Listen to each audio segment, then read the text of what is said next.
Shalom.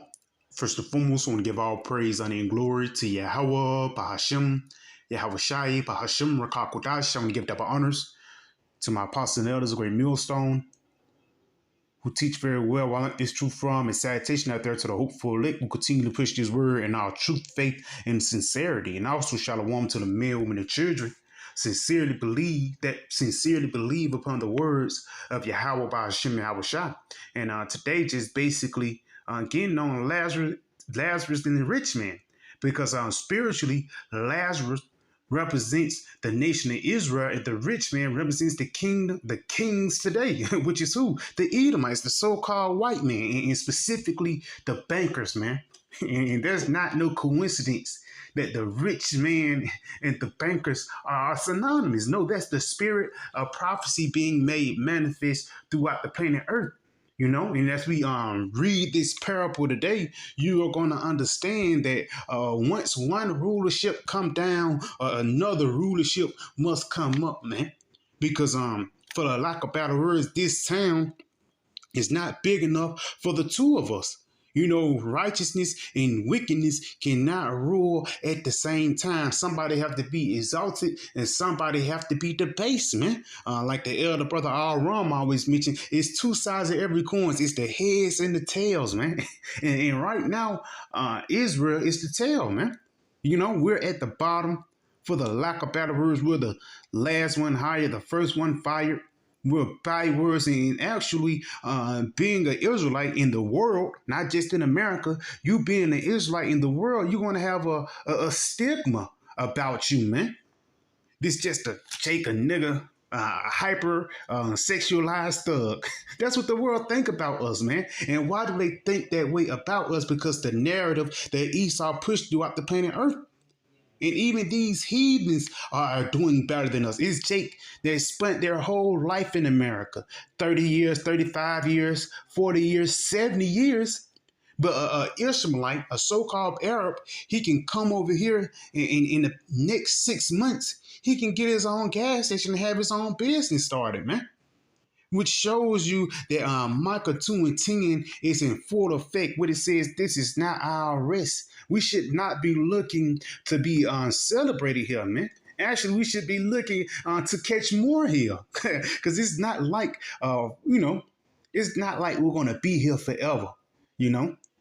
And the scriptures always said, that, like, this kingdom have a sunrise. Ultimately, the kingdom of Esau will actually have a sunset, which meaning what? The Lord, he's not going to shine upon your rulership no more. And we can see that happening right now.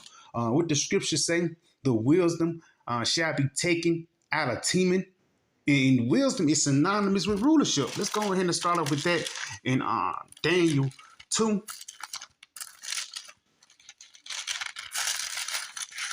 This is the book of Daniel 2. I'm going to jump down to verse 20.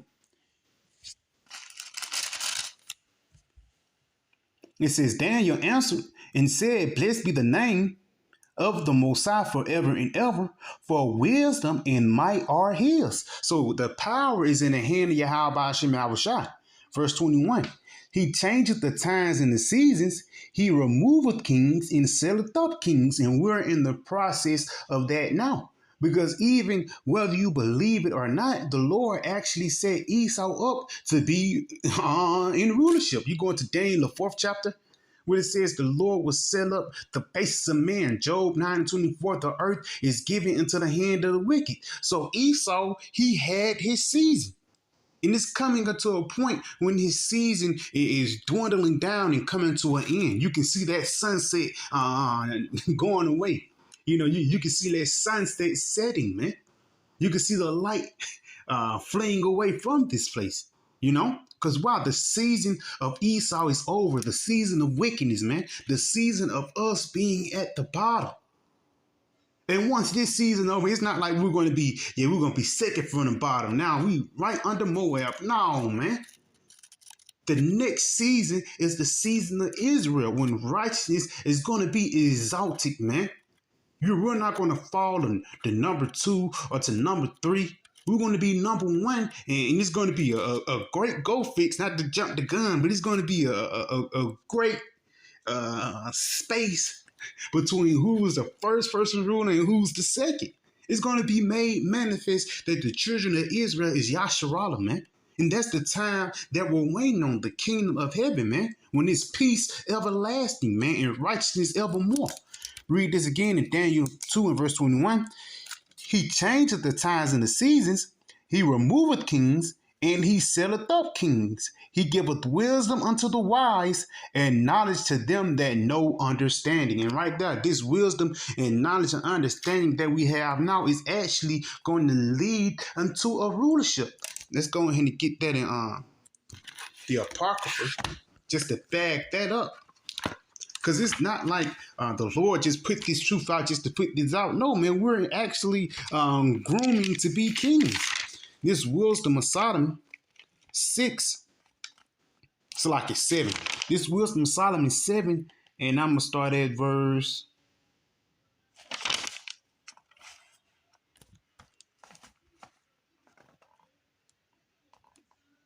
It's like this wisdom of Solomon 6. My bad. Wisdom of Solomon 6, and I'm going to start at verse 20. It says, therefore the desire of wisdom bringeth to a kingdom. The desire of the wisdom of righteousness. Because it's actually wisdom of wickedness out here. And what do I mean by that? It actually, witchcraft, you know. That's a wisdom of wickedness. The wisdom of how to cook up crack into, cocaine into crack. That's a wisdom of wickedness. Even the fourth industrial revolution with that CHIP, you know, that's the wisdom of wickedness right there, man. And you can see that this wisdom of this kingdom is dwindling, man. You know, it's not going to be everlasting. It's temporal. Let's continue on, though. It says, therefore, the desire of wisdom bringeth to a kingdom.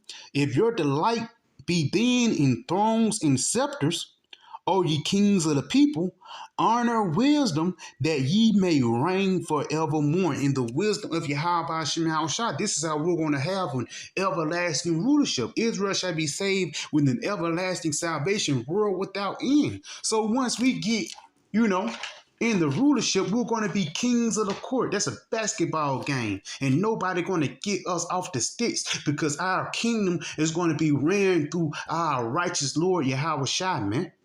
You know, it's going to lead into immortality, something that Esau wish he had. That's why he's doing the most and doing any and everything to hold on to this society, man. You know, it gotten so bad that he actually have the nations cheering against us, man. Let's go ahead and go right here to Luke 16, though. It says, there was a certain rich man which was clothed in purple and fine linen, and fared sumptuously every day.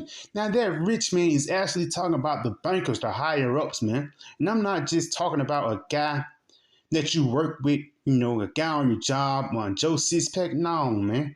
The guys, you don't even know their name. You know, they own land, they own estates, and actually they own countries and continents, man. This is the people that they're talking about. You know, that's the rich man, because the riches that we have now is really not riches. Riches is really true resources. And what's the one of the best resources upon the planet Earth? Slaves. So once you have slaves, then you can be rich. And I ain't talking about just no servant, you know, a cleaning lady or a nanny. No, I'm talking about a true slave, man. And that's what these devils have in their hand right now.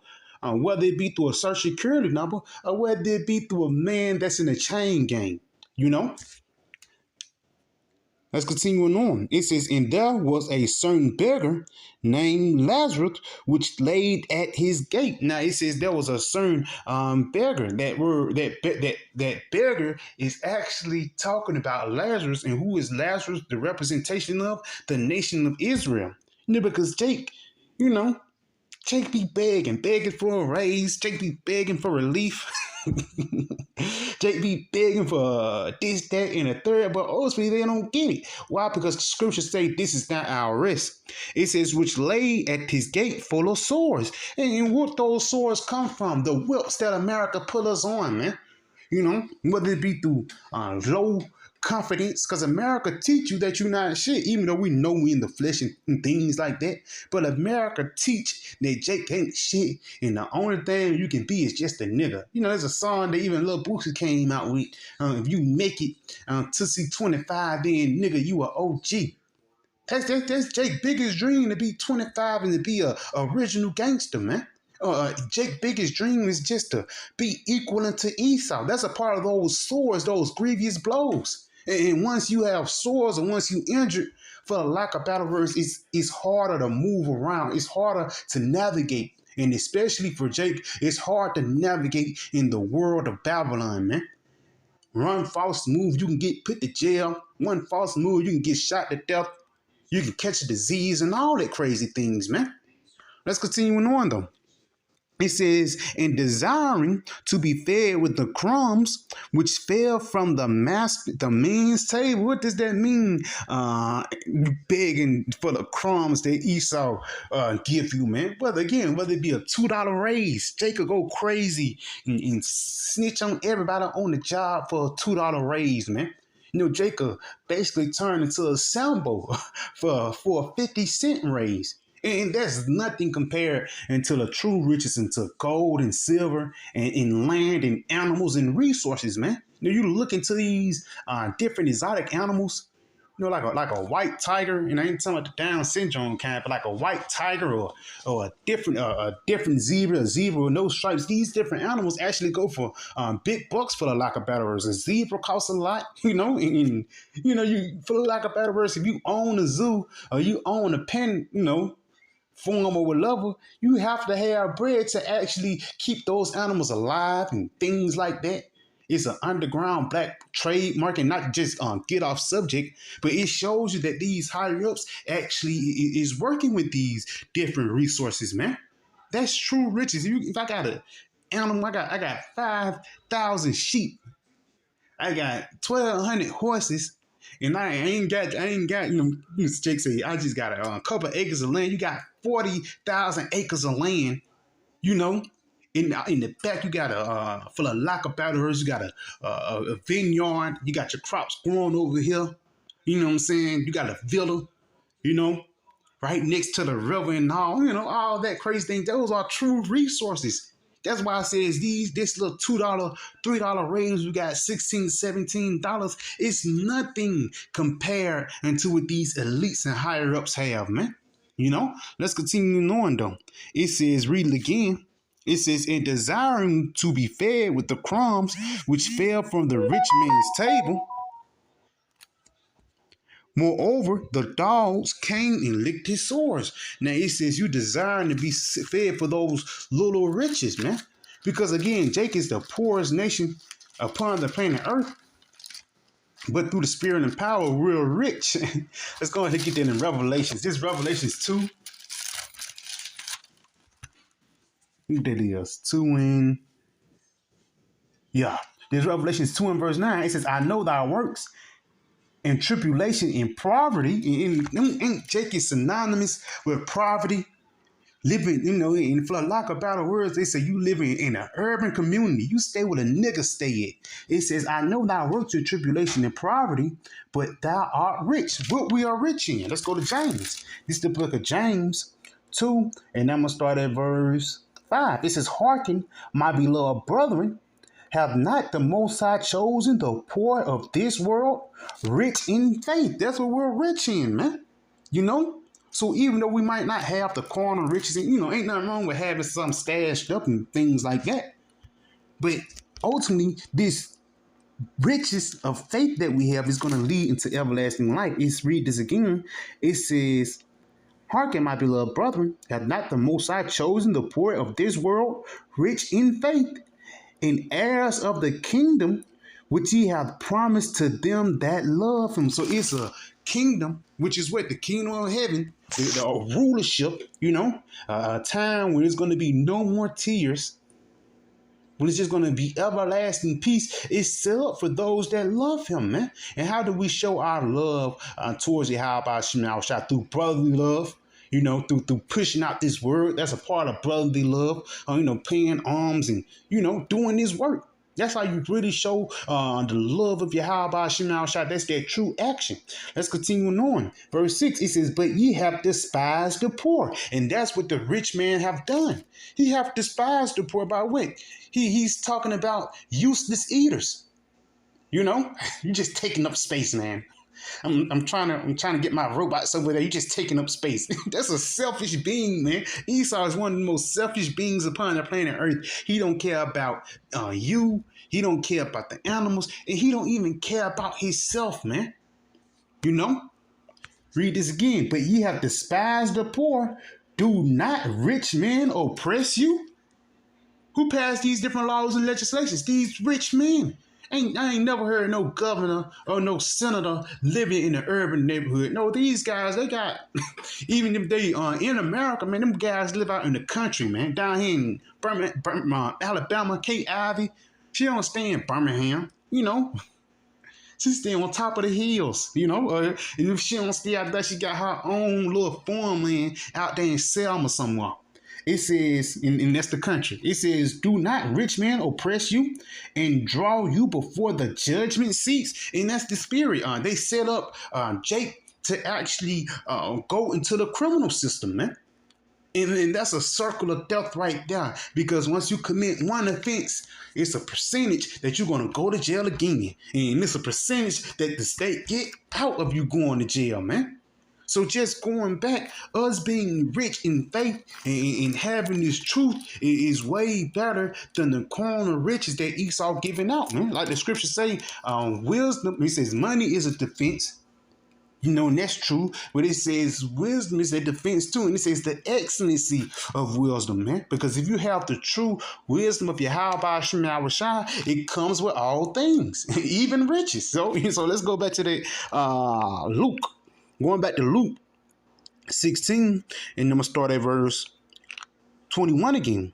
It says, if desiring to be fed with the crumbs which fell from the rich man's table, moreover, the dogs came and licked his sores. What does that mean? The dogs came and licked his sores. These different nations, because they actually play off the downfall of Israel, whether it be through the gas station, or whether it be through a bill collector calling you and he have an Indian accent. Let's get something real quick in Zechariah.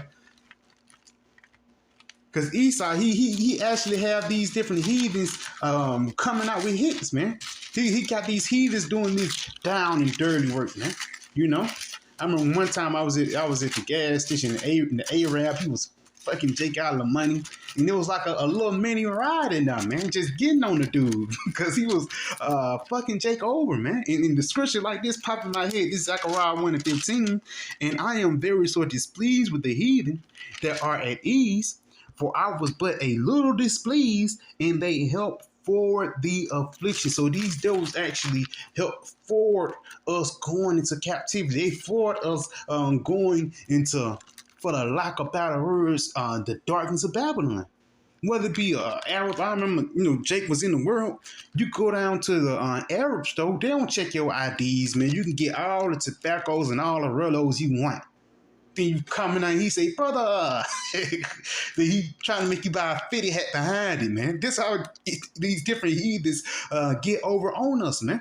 But who actually sent out to hit even the international slave trade? Even Jake was a part of, certain Israelites sold Israelites to slavery. But who the one that funded it? The rich man, the bankers. Look it up. Let's go to Psalms 83 before I jump back. This is the book of Psalms 83, and I'm going to jump down to verse 3. It says, they have taken crafty counsel against thy people and consulted against thy hidden ones. These different Bilderberg means the biggest talk is how we're going to keep on having the nation of Israel being in a destitute state. That's one of their biggest talks. It says, they have said, come and let us cut them off from being a nation, that the name of Israel may be no more in remembrance, which means what? They don't want us to remember our power. They don't want us to claim the title of Yasharala. You just an African American, man. You an Asiatic black man. That's the deepest you can get, man. I don't know about that Israelite. Yasha, what? They don't want you to call yourself Yasharala, man, because you claiming your power is actually Esau's biggest fear. You read Revelations 11 and 11, Ezekiel, the 37th chapter. Us raising up and claiming our nationality is Esau's biggest fear, because that's how you know that his kingdom is coming to an end. You know, once Jake started rising up and standing up for righteousness, Esau know that his time is up. You know, let's continue on. It says, "For they have consulted together with one consent. They are confederate against him, the tabernacles of Edom, and the Ishmaelites of Moab, and the Hagarenes." And again, the Arabs, it says the Edomites, which is the so-called white man, Moab, Hagarenes, if I'm not mistaken, that's the Hamites, Gabal, Ammon, Amalek, and Amalek, that's named twice. And who is Amalek? Amalek is once again who? The Edomites, man. And that's talking about the people who claim that they're Israelites today, man. They don't claim that they're Yasharala. You claim that you're an Israelite, you know? You ain't gonna come out with the Paleo Hebrew, a Yisrael. You know, you gotta spit when you say it. Let's go ahead and go back, man. It says, Gabal, Ammon, Amalek, the Philistines with the inhabitants of Tyre. So all these nations is actually against us. That's why it goes back, since we have more understanding about that. It says, "In desiring to be fed with the crumbs which fell from the rich man's table, moreover, the dogs came and licked his sores." And again, those dogs is actually representing these different heathens, man, who actually play off on our downfall. And once a dog lick your sore, it's hard for that wound to heal. And actually, that wound could get worse. It been plenty of studies that when a dog lick a person's wound, it can get to a point now that hand got to get amputated. Let's continue on. It says, "And it came to pass, the beggar died and was carried by the angels into Abraham's bosom, and the rich man died and was buried." So basically, for lack of better words, their time ran out. Your lifetime then, it ran out. You know, it says, Jacob, he was going to the angels. I mean, Lazarus, he went to the angels, and it says the rich man died, but he was buried, you know. Let's continue on. Let's finish the story. It says, "And he lifted up his eyes." When he lifted up his eyes, when he was in the kingdom, once he was in the kingdom of heaven. It says, "And he lifted up his eyes, being in torments, and seeth Abraham afar off, and Lazarus in his bosom." Let's go ahead and go into that word torments, man. You know, because we know that word torment goes into pain. Let's go a little deeper. Right here, it says torture, torment, acute pains. And yes, we want to have that with the rod of iron. You know, you best to believe it, because you did it. And we must fulfill prophecy, brothers. We must fulfill the rod of iron. You know, we must fulfill Psalms, the 2nd chapter, man. Putting these devils in chains. This prophecy must be fulfilled, man. You know, like how Revelations 13 and 9 must be, 13 and 16 must be fulfilled. The missiles must be fulfilled. Also, the scriptures about slavery must be fulfilled, man. And it will. That's to believe it, you know? Beating these devils with a rod of iron, ruling over our oppressors. Let's continue on, though. Let's go right here to the Strong's definition. It says, "Through the notion of going to the bottom." Right there, it says, "through the motion of going to the bottom." So instead of him being the highest ruling nation upon the planet Earth, the Lord is going to bring him down into the bottom. Let's go right here to Ezekiel. This is the book of Ezekiel 17. Jump it down to verse 24. "And all the trees of the field shall know that I, the Lord, have brought down the high tree." So again, him dwelling in torments, that's talking about pain, but it's also talking about him falling from that great estate that he had. You know, he's gonna fall from the top all the way to the bottom, man. That's why I say this. What? "And all the trees of the field shall know." Those different trees represent nations. "That I, the Lord, have brought down the high tree and have exalted the low tree." So while the rich man is being debased, Lazarus is being exalted. It says, have dried up the green tree and have made the dry tree to flourish. So this kingdom, which was forming at one time, is stopping, but the nation of Israel is waking back up. It says, I, the Lord, have spoken and have done it. So this prophecy is being fulfilled right before our eyes right now, man, whether you see it or not. But I know the brothers see, they can see this kingdom is getting brought down and we're being brought up through the spirit and power of Yahweh by Hashem Yahweh Shai, man.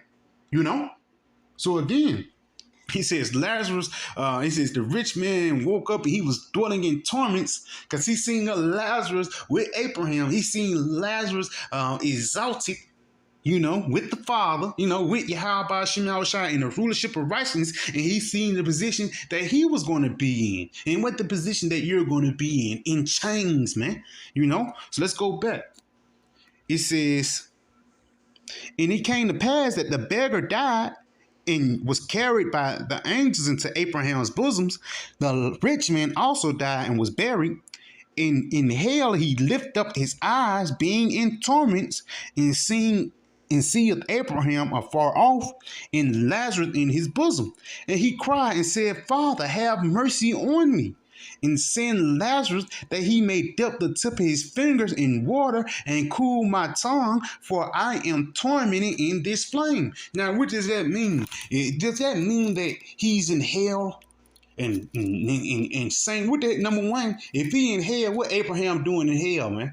I thought Abraham was a friend of the Most High. No, this talking about he was in a low estate. He was going through hell. The things that this guy is going to have to do in the kingdom. No, we can fathom it for a little bit. We know he's going to have to be, digging dead bodies, but, through the spirit, you add spiritual powers in there. I don't know how Esau going to get through it, man. It's going to be a miracle how Esau going to get through that first day, man. But guess what? It was a miracle us getting through slavery, man. Getting beat down there, beat to death.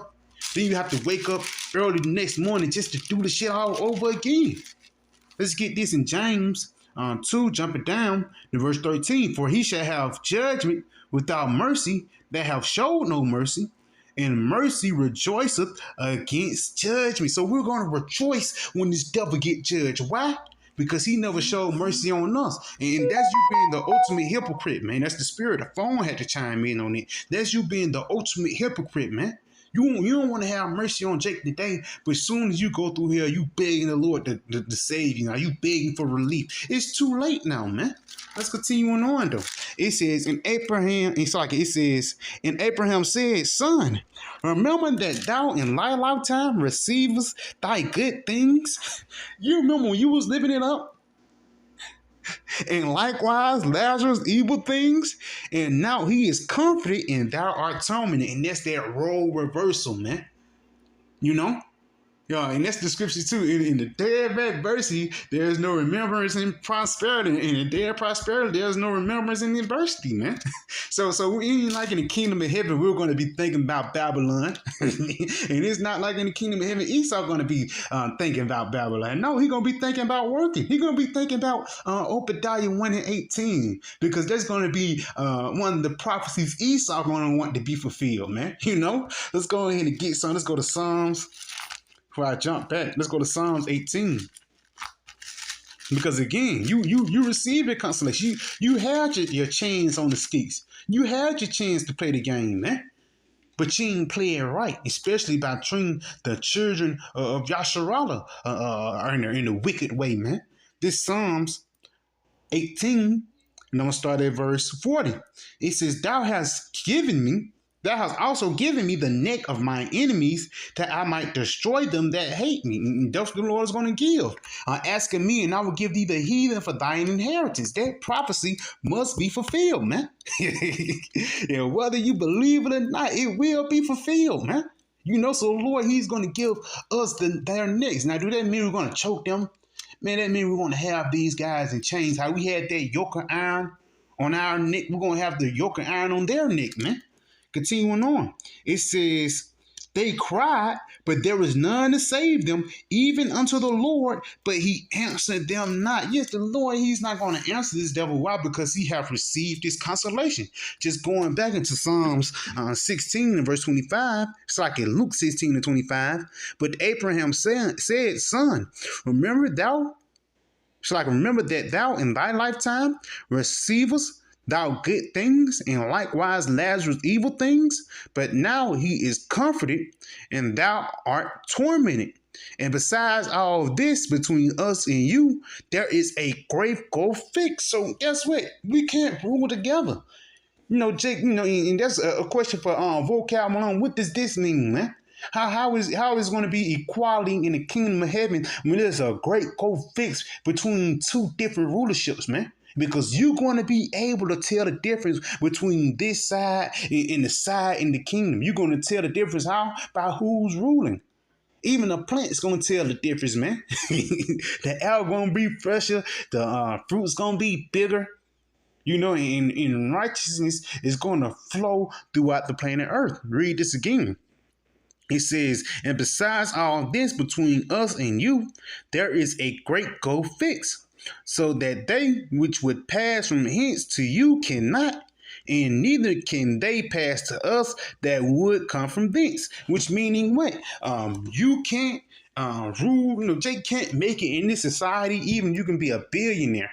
Kanye West was a billionaire, but look what happened to him. He didn't get in the seat of a banker. He didn't get in the seat of the elites or the seat of the upper echelon. The same thing in the kingdom of heaven, man.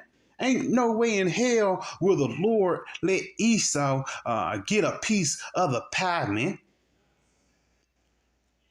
It's not like we want a piece of the pie of this kingdom, man. We don't want the crumbs. We just gonna let the Lord cook the pie, man. the pie of righteousness, man. In which Esau is not gonna have no parts of. Neither is you other nations, man. So yeah, Akim. Just a quick video. I pray it was edifying. I want to say, Call Halayim La Yahweh, Bahashem Yahweh Shai, Bahashem Rakakudash, Shalom DTA, and the Bible Bow.